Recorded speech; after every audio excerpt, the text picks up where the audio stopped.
I had a big day, crossed the 100K mark for the month, September, 100K in 23, I think 22K to half a mil for the quarter. In making a killing. Today I'll break down my trades, why I took them, and the psychology behind them. I was able to flip my bias like this. There's a lot to learn from this. So I was like, I will break it down in a video. And then I thought maybe it's better if I do a Zoom session so I can answer a couple questions as well, right? All right. So as you see on my watch list, that was my watch list. We were watching Tesla above 284.5 right at the market open, right? Tesla was nearly like, you see this candle? You see this candle? That's 925 candle. I was watching this candle. I was watching the level 2. And the moment we opened, we came down in this huge area. If you look at this area, huge area. Even yesterday, we had a lot of rejections. You see this? We were rejecting. It was a strong resistance. First, the moment it break, we went above and it became a strong support once, twice. And the third time when it came down in this, I saw big, huge prints going on the level 2. So what does it tell me? That is simply, this is what the price doing. Reject, reject, break, bounce, bounce. And the last one where we bounced, I started seeing bounce the moment it broke the high of the last candle. Look at this, man.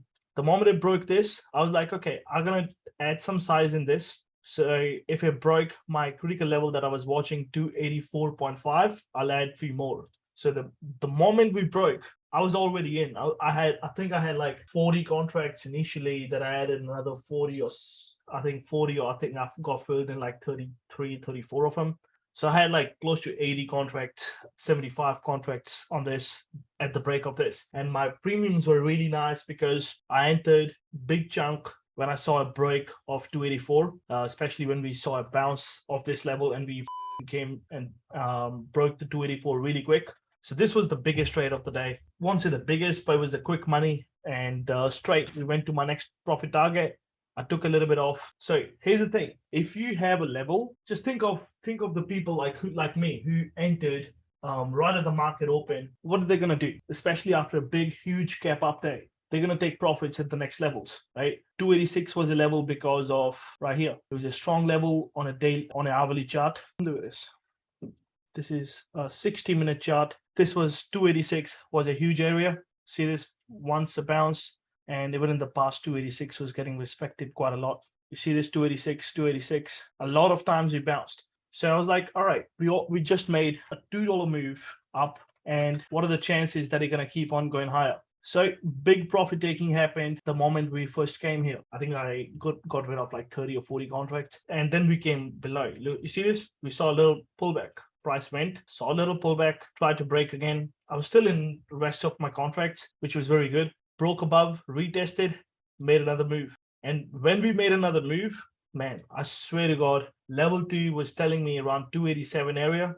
There's a lot of sellers sitting. Now, what's happening here is we saw a huge gap up. Price closed at 275, opened at 280 in something, 283. That's a huge gap up. Imagine if you're one of the big whales and you swung those contracts, or you had a huge position in your shares. Man, that's 10 points, 11, 12 points up. What's the first thing you're going to do? You're going to take some profits, right? So I knew that we will be having a profit taking for the day. And I was very, very scared about it. I didn't want to give back my gains, especially I was nicely up on the day. So this was a big reason why I sold the moment we bounced again on this. I normally don't watch 1 minute chart, just to make it clear. I was watching entirely level 2, and I'm doing this level 2 webinar. I'll send you guys the link very soon. I'll break down the level 2, what sort of things you should be watching, and all sort of stuff. It took me a really long time to prepare for the webinar and the classes. Where do you watch level 2? I use DAS Trader. But anyway, so 287, the moment we rejected 287, it broke above 287 in this candle. You see this? It broke above 287 the moment it got above, and then we came below 287, and I saw a lot of sellers. I was like, nah, man, I can't do it. I gotta get out. So that was a big reason why I entered here. You can see I sent a screenshot at 9:36, so I was out by then. 9:35, this was the reason. 9:35, I was out already. So this was my first trade, which was really, I think it was insane trade. And then we saw a little bit of chop in this, and then now the price is back to the right. All right. Next is Nvidia. Actually, up on Nvidia a little bit, took a big hit, but let's just break it down. So Nvidia I was watching 127. It's a big area on hourly chart. It was a huge area. I'll break down the psychology as well and what actually happened and why I switched towards puts after this trade. Right. You see this? We had a huge area right here, 126.6, 127. Huge area, 127. I was watching 127. The mistake that I made was I rushed it. I should have waited for a candle to close above, especially when we made a huge move up. We gapped up, prices closed at somewhere 122. We gapped up. Now it's nearly $5. I should have waited for a price to close above, but I a little bit rushed it. And then I tried to do a bounce of the VWAP. So VWAP usually works after 10 o'clock, but I'm not gonna lie, man, gonna keep it 100%, gonna keep it 100 with everybody. I had a little bit of the ego kicked in. I made like $5,000, like literally a minute, 3-4 minutes of the market open. I had a little bit of ego that got to my head, which is why I took a hit on this and I realized I'm making a mistake. So the moment we broke below this candle's low, then we went up. I didn't take profits. I was in nice profit at one stage. I think I was like in $15 a contract profit, but I think I had total 240 contracts at one stage. But we all make mistakes. But my big reason why I sold this and I realized there was weakness instead of me holding and waiting for here. I could have been profit here, but you got to follow your plan. Sitting in the chop here, I lost 15K on this trade, nearly 15K on this trade. Imagine me sitting in this trade just to recover from my 15K. I would not have made this money back plus more money that I made. I ended up the day with 26K. See what I mean? So get rid of position that's not working. Focus on the next play. Sometimes you won't find a play which forces you to walk away with the red. But if it, like a day like today, when you see stuff working, I was like, nah, man. I took a loss. Big reason was I should have waited for a candle to close above and then probably retest of this level, especially after we made a huge move from 122 to 127. I'm trying to do a breakout, but we saw profit taking for the day, especially from the people who were holding. If somebody swing those contracts, there would be nice profit. So it's a little bit of a up, and I still want to punch myself for it, but I'll do my journaling after this. All right. The third trade was SPX puts. All right. The reason why I did SPX was I was watching SPY, and now I'll break down one very important thing. I will do this another webinar I want to do before I start doing the next mastermind. I want to do a couple webinars which can really help a lot of people out. So I was like, you know what? I won't get it time the moment we start the next mastermind, but I want to do the webinars before we start. So I'll do the webinars in next week. This week we'll do level 2. Next week or a week from there we'll do, I think this week level 2. Next week I'm moving my houses. Then we'll do price action. I'll break down the price action for everybody. Right?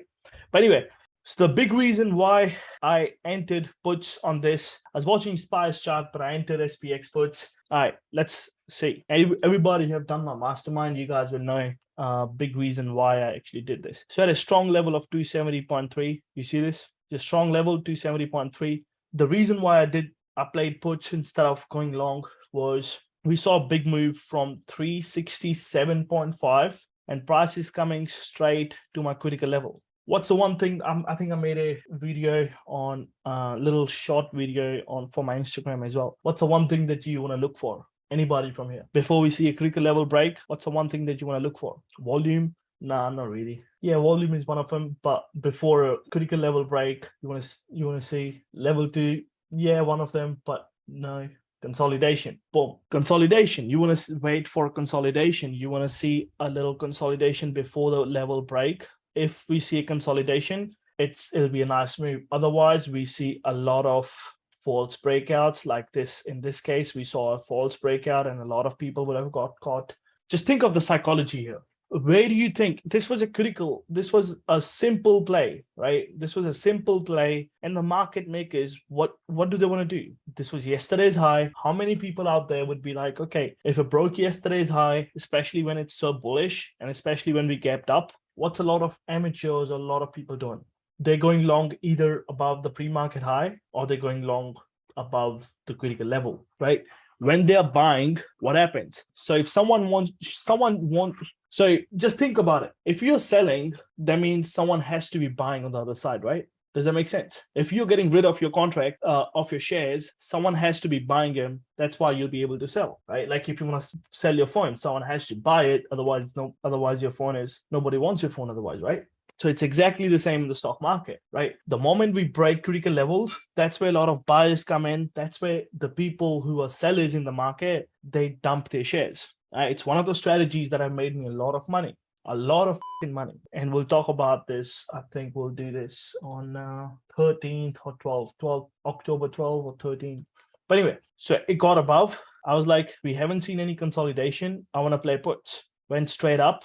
The moment it break, do not enter, do not anticipate that we will exit, we will reject. Don't go like when price is moving higher and you're buying puts. Oh, Samesh told me you should be buying puts. Don't do the crap, right? The best thing you can do to yourself is let it go wherever it wants to go. The moment it breaks below this level now, the critical level that you have, what you've been watching, the moment it breaks below the level, that's where your entry is. Stop loss, you can put your stop loss just like above the next whole number. In this case, it would be 370.4, let's say, right? This is a 5-minute chart. I mostly trade off a 5-minute chart. But anyway, so this was where I entered my SPX put. And you know now that we saw a huge move on SPY from 370.3. Same candle came down $2. How much that would have paid on SPX? If I'm entering somewhere here, this candle and the next candle coming down, breaking critical level 3,700, premiums are paying, bro. You see what I'm saying? Premiums paid me. Like it's crazy premiums, right? So yeah, I exited the moment we broke below the VWAP and came back to retest. Again, think of all the people who have been caught in this position. Think of all the people who got caught in this position. Like if you were one of them who got caught in one of them, and the moment you're seeing a little bit of bounce, what's the first thing that comes to your head? If it went against you, big move went against you, what's the first thing that comes to your head? The moment it starts bouncing, first thing, either you want to get rid of your shares because you want to sell, right? Second, like this is if you are sitting in calls and you got calls at the top or shares at the top. Now you're seeing a bounce. First, either you want to get rid of your shares or you want to sell them. Second, sell. Second is you want to average down, right? I know a lot of people would have averaged down, but most of the people try to sell. What happens? Now, everyone's selling. What happened? Selling pressure is getting higher. You see what I'm saying? If everybody's selling, the supply is increasing. Everyone's selling, bro. Everyone's not buying. Everyone's selling. Supply is increasing. Price pushes lower, not higher. If there's everybody who's selling their houses, what happens? Prices go down, right? It don't go up. It goes down if everybody's selling them. So exactly the same thing happened. This was the last hope they had. And the moment it started rejecting, you see the second break we had from where it bounced. Now, people who are still sitting in the fucking play, they're like, oh man, this is the last chance. If it fucking bounces here, oh man, I'll be fucking happy. I'll be happy if it bounces out there, man. But if it doesn't, they are forced to take a loss, right? They're forced to take a loss. What happens? They have to get rid of shares, triggers the selling pressure, and we dumped. Big move. Look at this, man. This move was like nearly 37.15 to downside 36.70. We're talking nearly $50 move. Do you understand the psychology behind the move, right? So this was my SPX trade. This brought me a lot of money. And while I was in this trade, I was also capitalizing on my other plays. Like I got an Apple at the VWAP. I got an Apple right here. My Apple entry was same thing. We came down. We bounced off the pre-market high. Now, what's happening here? This is a pre-market high. We went up. We came down. Bounced off this. Now, I know for a fact these people who got in, they do not. These people who are still in the play because they got in at the top. This every time. How many times did that happen to you that you literally timed the top? and you're sitting in a play a lot, right? This is like, for us retail traders, this is like one of the things we are the experts in fucking timing the top and timing the bottom, but always in the opposite side. We buy calls at the top, we buy puts at the bottom. Right? So imagine the people who are still sitting in this. Same thing, came down, bounced at the pre-market high. Now, the moment we broke the VWAP again, I was just watching VWAP, man. I ain't gonna lie. I was watching VWAP. I'm like, if this breaks the VWAP, all these people who are still sitting long, they will have so much pain, they won't be able to take the pain. No fucking way. If you're sitting in calls and especially markets dumping, your chart broke the VWAP as well. It's looking bearish. Everything is stacking against you. I don't care who you are, but you will eventually take loss. Either you take a loss here or you take a loss at the break of this. But you're going to take a loss, right? But my entry came right here. The moment we broke the VWAP to the downside, I'm like, the pain is insane. Now the pain has gone insane, and these people who are still sitting in the play, no fucking hope. They have no chances. You gotta think, look, 90% of the traders out there in the market, they lose money, right?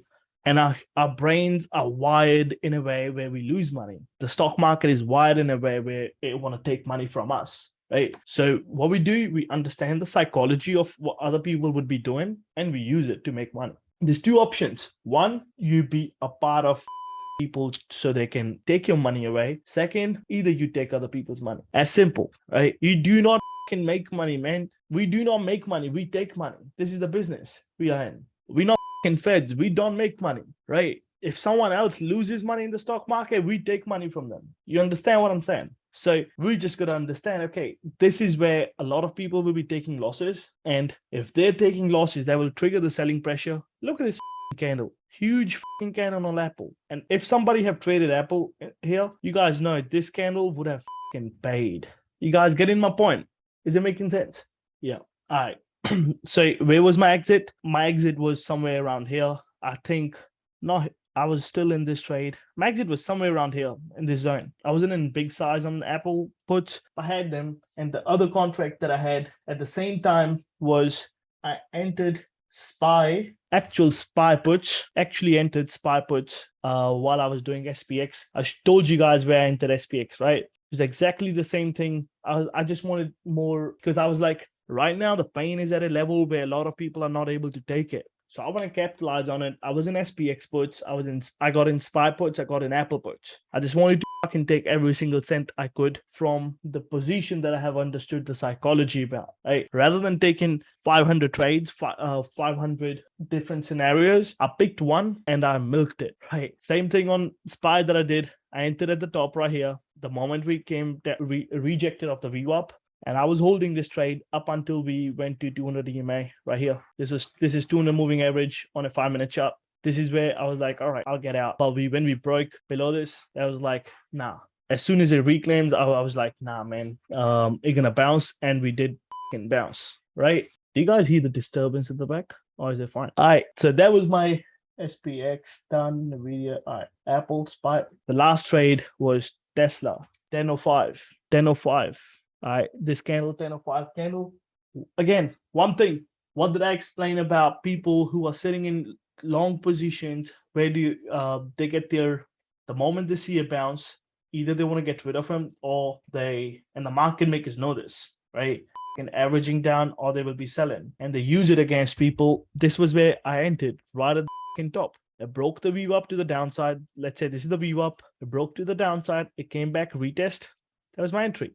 Exactly the same thing here. What I did basically entire day. I did that on Apple. I did that on SPX. Did that on SPY, Tesla.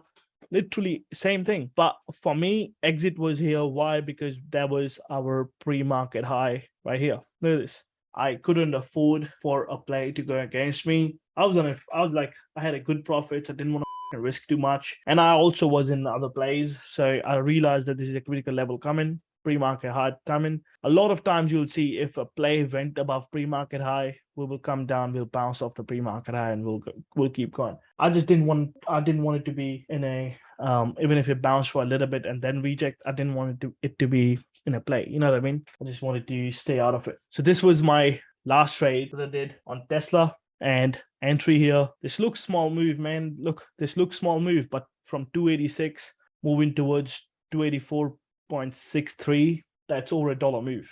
Right? That shit bloody pays. Right? Said your watch list for SPY. You wanted to short at the bottom. Please explain. My watch list says under 363. Yeah, if it got below that level, man, I would have shot it. But I said everybody that I'll be jumping in SPY below 366.3. That was only because I had 200 moving average below this. I was still short, but I had 200 moving average right here. I was like, okay, if it breaks the 200 moving average right here, I'll hold this play potentially for a further big move. But what ended up happening, we broke below, we reclaimed. I was not in a position to give back my gains or anything. So I was like, all right, I think this is it. You see what I'm saying? You only need to analyze one situation for the day, one thing on the day, and you milk it on one. Either you just want to do one play, like can be SPX, can be SPY, can be just Apple. Or when you get to a level where, like me, there's only so much size I can do, right? There's only so many contracts I can buy at a particular given time. So to expose myself to the downside, I did major names like Apple, SPY, SPX, Tesla. I was in a major names, those move with the market, so I can catch the move towards the downside along these names. So my exposure is right for the day. He said, would that 60-minute strategy work on that revisit to the pre-market high on Tesla? Yeah, man. This is what I've been saying to everybody. The 60-minute strategy is exactly this. If you miss a breakout, that's fine. Look for a retest. And a lot of times you will see a retest. And in this case, this would have been the retest. I hope this helped, man. If you have any questions, let me know. I got like 5 minutes. Was this helpful, or was it like, yeah, I already knew? Said, what is that red line on Tesla that we bounced on? When I was first starting out, I always thought there's a secret indicator that I didn't knew. This is ORBs. The first thing, this is ORB. This is the 15-minute ORB. These are the inputs that I have. If you search ORB, this is the ORB. This is normal 21 EMA. Nothing special about it. This is normal 21 EMA. Nothing special about it. That's 8 EMA. And the white line is VWAP. And this little dotted line is 200 moving average, as I said. That's a normal moving average, 200. It's good to see the actual plays explained in detail. Yeah, man. Because I know for a fact this stuff helps more than fucking anything. So I'm glad that you guys loved it. He said, does 200 moving average work on all time frames? Depends, bro, what time frame you want to use. Could you explain what the 60-minute strategy is? 60-minute strategy is simply if you see a big levels on a 60-minute chart. If there's a critical level on a 60-minute chart, you see, then you do the breakouts. Either second one, you play the retest. I break down that strategy on my Instagram. I have it pinned, bro. If you go to my Instagram, K_capitals, it's pinned. I think it's a third post pinned. So you'll be able to see it. Let me ask you all a question. What do you guys think of me doing another live login? Because I loved it. Last time I did a live login, I think it was pretty good. I'm thinking of another live login, bro. At the end of this quarter, another live login. Yeah, not a lot of people can do it, man. I promise you this. You ask anybody on the internet, like there are a few people who do it. Like big shout out to TradeZilla. There are a few people. Omar does it. There are a few people who do it. And I got respect for them, but not a lot of people can do it. People talk about making $1 million, but when you ask them, I show it. No, they haven't got.